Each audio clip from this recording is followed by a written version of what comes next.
입 테이프를 사용한다고 하셔도 자고 일어나면 본인도 모르게 테이프가 떨어져 있는 것을 발견하게 될 겁니다. 무의식적으로 떼어낼 수 있으면 다행이지만 아주 낮은 가능성이긴 해도 호흡이 불가능한 상황까지 올 수 있으니 주의해야 합니다.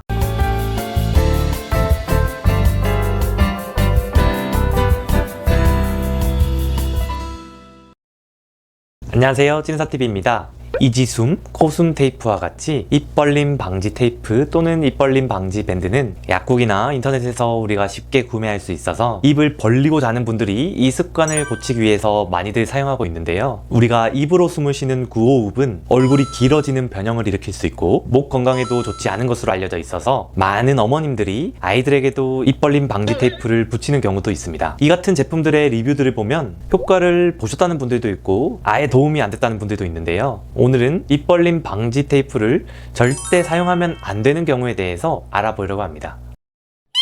우리는 코와 입을 통해서 호흡을 하는데요. 사실 정상적으로 숨을 쉬기 위해서는 코를 통해 호흡을 해야 합니다. 코 안에 코털들이 외부 오염물질을 걸러내줄 수 있고 외부의 차가운 공기를 체내에 알맞은 공기로 가습하여 폐에 전달해주는 만큼 코로 숨쉬는 것은 굉장히 중요합니다. 입으로 숨을 쉬는 구호흡인 경우에는 잠을 자는 오랜 시간 동안 모관이 건조해지고 그렇게 되면 구내염이나 인후염 등의 염증이 생길 수 있는 가능성이 높아질 수 있습니다. 특히나 요즘 같은 환절기나 건조한 시기에는 더욱 그렇죠. 간혹 코에 여러 가지 문제들로 코가 막혀서 어쩔 수 없이 입으로 숨을 쉬는 분들이 있는데 이분들이 입 벌림 방지 테이프를 쓰게 될 경우 코와 입을 동시에 막는 행위가 될 수 있으니 위험할 수 있습니다. 코가 막혀서 입으로라도 호흡을 해야 하는데 입도 막아버리니 호흡을 할 수 없게 되는 거죠. 실제로 코가 막혀서 잠을 잘 못 주무시는 분들은 입 테이프를 사용한다고 하셔도 답답하고 숨이 잘 안 쉬어지는 압박감에 무의식적으로 떼어내어 잘 사용하진 못할 겁니다. 자고 일어나면 본인도 모르게 테이프가 떨어져 있는 것을 발견하게 될 겁니다.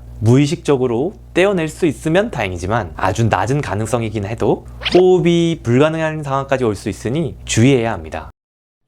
정확한 본인의 코 속 구조도 잘 모른 채 단지 입 벌리고 자는 것이 안 좋다는 말만 듣고 입 벌림 방지 테이프를 사용하지 마세요. 자칫 아주 위험한 상황에 빠질 수도 있습니다. 특히 어린아이에게서 구강호흡의 가장 큰 원인은 편도와 아데노이드 비대인데요. 부모님들은 단지 아이가 입을 벌리고 자면 얼굴이 길어질 수 있다는 사실만 알고 테이프를 사용하게 하진 마시고 꼭 아이의 편도선 비대와 아데노이드 비대를 확인하셔야 합니다. 그러면 어떤 분들이 입 벌림 방지 테이프를 사용하는 것이 좋을까요? 평소에 코 막힘이 없고 코 안의 구조도 아무런 문제가 없는데 습관적으로 입을 벌리고 주무시는 분들이 있습니다. 이런 분들은 입 벌림 방지 테이프를 통해서 입을 벌리고 자는 습관을 고치는데 아주 도움이 될 수 있습니다. 비중격 망곡증이 심한 분이나 축농증, 알레르기 비염 등으로 자주 코가 막히시는 분들 꼭 코 안의 문제를 정확히 진단하고 치료한 후에 입 벌림 방지 테이프를 사용하여 주세요. 자칫 아무것도 모르고 사용하는 제품으로 인한 위험성을 방지하기 위해 영상을 준비해 보았습니다. 자꾸 입으로 숨쉬는 분들에게 도움이 되었으면 좋겠고요. 그럼 다음에 또 유용한 정보로 만나요. 안녕.